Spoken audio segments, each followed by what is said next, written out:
السلام علیکم دوستو کبھی سوچا ہے کہ اگر معاشرے میں عدل و انصاف ختم ہو جائے تو کیا بچے گا؟ طاقتور کی حکمرانی، کمزور کی چیخیں، غریب کا خون۔ لیکن اسلام وہ دین ہے جس نے عدل کو ایمان کا حصہ بنایا۔ اللہ رب العزت فرماتے ہیں کہ انصاف کرو، یہ تقوی کے سب سے قریب ہے۔ دوستو ذرا سوچئے، حضرت عمر فاروق رضی اللہ تعالیٰ عنہ جیسے حکمران راتوں کو گشت کیا کرتے تھے۔ وہ کیا ڈھونڈتے تھے؟ اپنی سلطنت کا غرور نہیں، بلکہ وہ بھوکے بچوں کی آہٹ سنتے تھے، یتیموں کے آنسو دیکھتے تھے اور غلاموں کی فریاد سنتے تھے۔ یہی وہ مثالیں ہیں عدل و انصاف کی جو تاریخ کو روشن کر دیتی ہیں اور ہمیں یہ بتاتی ہیں کہ اصل طاقت تلوار میں نہیں، انصاف میں ہے۔ دوستو آج کی ویڈیو میں بتائیں گے کہ اسلام نے عدل و انصاف کی کون سی شاندار مثالیں دی ہیں اور صحابہ کرام رضی اللہ تعالی عنہ نے عدل و انصاف کو کیسے قائم رکھا اور ہم اپنی زندگی میں ان اصولوں کو کیسے زندہ کر سکتے ہیں۔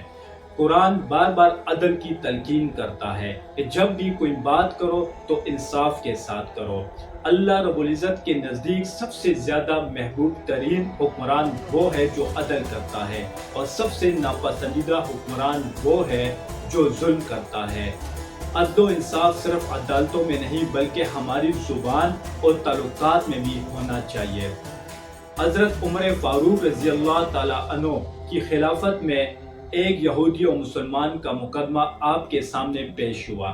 آپ نے دیکھا کہ یہودی حق میں ہے تو آپ نے بلا جھجک یہودی کے حق میں فیصلہ دیا۔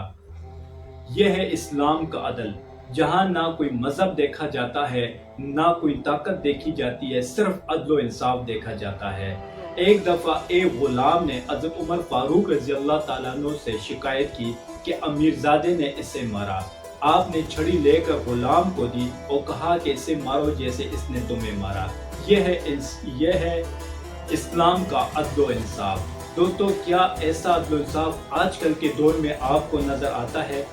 دوستو حضرت علی رضی اللہ تعالیٰ عنہ کے زمانے کا واقعہ ہے کہ ایک یہودی کے ساتھ جھگڑا ہوا۔ حضرت علی رضی اللہ تعالیٰ عنہ خلیفہ وقت ہونے کے باوجود بھی قاضی کے پاس تشریف لائے۔ ثبوت نہ ہونے کی وجہ سے قاضی نے یہودی کے حق میں فیصلہ دیا۔ جب یہودی نے دیکھا کہ خلیفہ وقت ہونے کے باوجود بھی ایک عام آدمی کی طرح عدالت میں آ کر فیصلہ قبول کرتے ہیں، یہ دیکھ کر یہودی نے فوراً اسلام قبول کیا۔ یہ ہے عدل و انصاف کی طاقت۔ عدل و انصاف دل جیت لیتا ہے۔ دوستو عدل و انصاف صرف حکمرانوں کا فرض نہیں بلکہ یہ ہمارا ذاتی فرض بھی ہے۔ اگر ہم بچوں میں کوئی چیزیں تقسیم کرتے ہیں تو سب کے ساتھ انصاف کریں۔ اگر ہم کوئی کاروبار کرتے ہیں تو ناپ تول میں انصاف کریں۔ اگر کوئی بات کرتے ہیں تو سچ اور انصاف کے ساتھ کریں۔ تو دنیا کے سب سے عظیم حکمران عدل و انصاف کی بنیاد پر یاد کیے جاتے ہیں۔ اگر ہم چاہتے ہیں کہ اللہ رب العزت ہمیں عزت دے، ہمارے گھروں میں سکون دے اور ہمارے بچے خوش رہیں تو عدل و انصاف کو اپنی زندگی کا حصہ بنائیں۔ آئیں آج ہم سب مل کر یہ دعا کرتے ہیں کہ ہم نے جو کو سنا اللہ پاک ہم سب کو اس پر عمل کی توفیق عطا فرمائے اور ہم سب کو ظلم سے بچائے۔ دوستو اگر میری آج کی یہ ویڈیو آپ کو پسند آئی ہے تو لائک اور شیئر ضرور کیجیے گا اور میری ایسی ویڈیو دیکھنے کے لیے آپ میرے چینل کو سبسکرائب کریں، میرے پیج کو فالو